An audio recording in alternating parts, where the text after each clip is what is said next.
Married 10 years. Our relationship is international, meaning we're from different countries and have lived in different countries around the world together, including her country and my own because of my work. We both speak each other's native languages fluently. We have 3-year-old twins together. Since having kids, our sex life steadily declined. In the last year, we have had vaginal sex 2 times. Oral only a few times. Last year wasn't much better. She is rarely affectionate with me. I have never cheated, although she often accused me early in our relationship. For most of our 10 years, she didn't work or only briefly. When she did, it was jobs I found for her. I full-on created a well-paid career for her that she started 5 months ago. This is the longest she has worked. Even when I was off work for a period of time on disability leave for a neurological condition a few years into our marriage. Years before we had kids and we spiraled deeper into debt, she didn't look for work. I earned money while mostly bedridden with a side business when I had energy. Since recovery, I continued a successful career.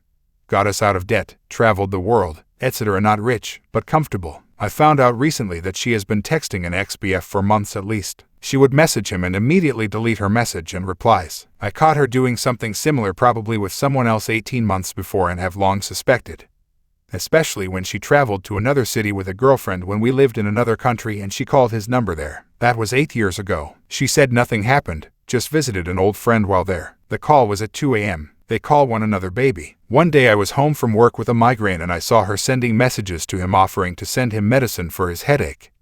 Ignoring me, she went back to her hometown to visit family for a week during a national holiday and saw him during this time. I was left home with our children. I saw her messages that she was planning to see him there. She claims they didn't have sex. I don't believe her. I don't believe her because she lies and only admits the details I tell her I have specific proof of. I don't believe her because I'd confronted her that I wasn't comfortable with her having secret conversations with an ex-BF that she's constantly deleting. She told me that sometimes he messages her, but she usually ignores it. That I might get the wrong idea, so she deletes it. She says she will stop talking to him. A few months go by and I find she's been chatting with him almost daily when we're both at work. And deleting it before day is done. This time I recovered some messages. I confronted her. Same story. He messages me sometimes. We rarely talk. I told her that I knew about the daily contact. I'm lonely, like the attention. Nothing inappropriate. I don't meet him. I confronted her with the content of the messages and make it clear I know it's an emotional affair at least. She finally admits, but says there has been no sex.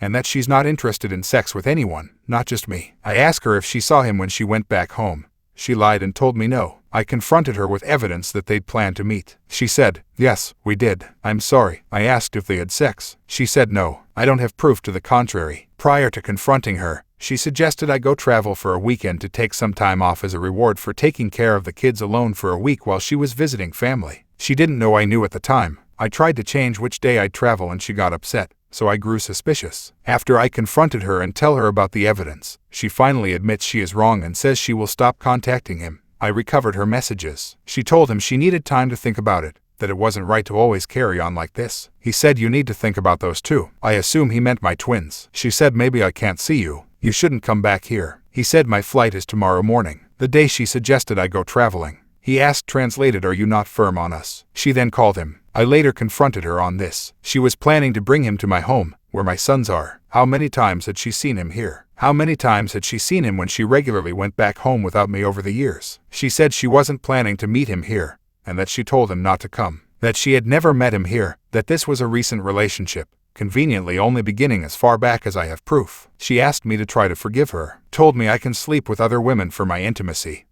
Sex needs. I told her I can't accept her sleeping with other men. She said she won't. I told her I don't want to sleep with other women, I want a committed marriage. I struggled for some time with this and decided to forgive her and give her a chance. We've been together for 10 years, after all. I owe it to her and my kids to try. I told her I'd work on forgiving her, but that if she did anything like this again we would be finished. I then find out she's been using another chat app, downloading it as soon as we're apart and deleting the app before she gets home. I can't see any content of what's on there. I held on to that knowledge for a couple of weeks, hoping she would stop and that maybe it was an anomaly. This behavior has continued. I confronted her about that last night. You're still talking to him, aren't you? Now you're using chat app, downloading it when we are apart and deleting it before we get back together. She says she's not talking to him. She uses it for private conversations with friends because she knows I have a way to read the main chat app she uses. I have no more proof and I can't get it with this app. She knows it. She could be full on with someone on there, and I'd have no way of knowing, so she doesn't feel the need to admit anything more than what I know. I don't believe her. I told her I want her to leave. She says if I want her to leave she will. She didn't beg, cry, fight or show remorse. She asked me about the kids, that I can't handle them on my own.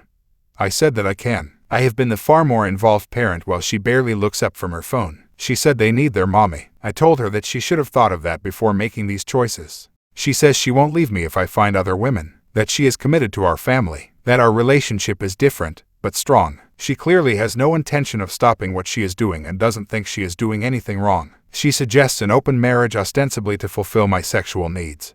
But I think it's so that she can do whatever she wants guilt-free. Looking for perspective on this, I wish our relationship could be loving, warm, loyal and equitable. In hindsight, it was never equitable, loving only as long as I provided, and perhaps perceived as loyal as long as she could hide it. I don't know what to do. It seems the logical thing would be divorce, keep my kids and move on. But love is illogical. There are also my children to consider. Should I give open marriage a try, just to keep my marriage alive? Should I end it now? I feel like an absolute fool. Update. Posted this in the comments, reposting it here for convenience today. Now yesterday I told her I won't do open marriage. I refuse to share her and I won't be shared. Got her to admit that she slept with him all those years ago when she traveled to another city with a girlfriend. I told her that said girlfriend had no idea what I was talking about and that she had 0 photos from said trip. That was 10 years ago. It doesn't matter. Can't you let it go? 8 years. Actually, yes it fucking does. No, I will fucking not. She says she cut off contact with him after that until this year and hasn't slept with him since. I do not believe her. I told her she needs to find somewhere else to stay. She refused briefly, then finally packed a bag and left. This isn't the end to this yet, but it is another step towards an end.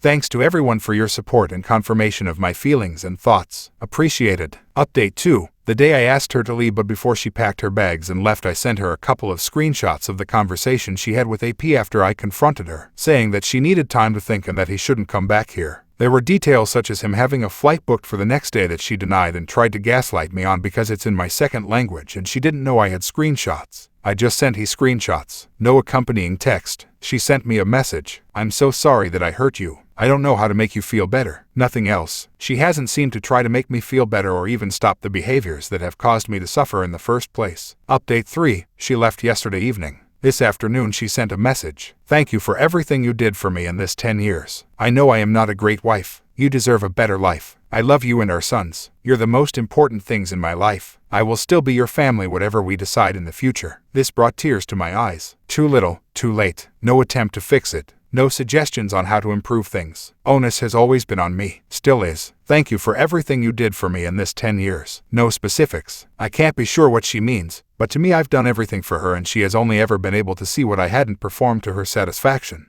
I know I am not a great wife, and I never plan or intend to become one. You deserve a better life. She's right about one thing. I deserve a better life. I love you and our sons. Goddamn it. This may be true on some level, but she didn't love us or respect us enough to stop cheating or consider the outcomes. Or worse, she considered this outcome and decided fucking him was worth it. You're the most important things in my life. Demonstratively false. I will still be your family whatever we decide in the future. This is the one line that cuts deepest into my heart. I wanted to grow old together. I always expected we'd be decrepit elderly couple holding hands as we shuffle to the kitchen for tea together. She stole that future from us.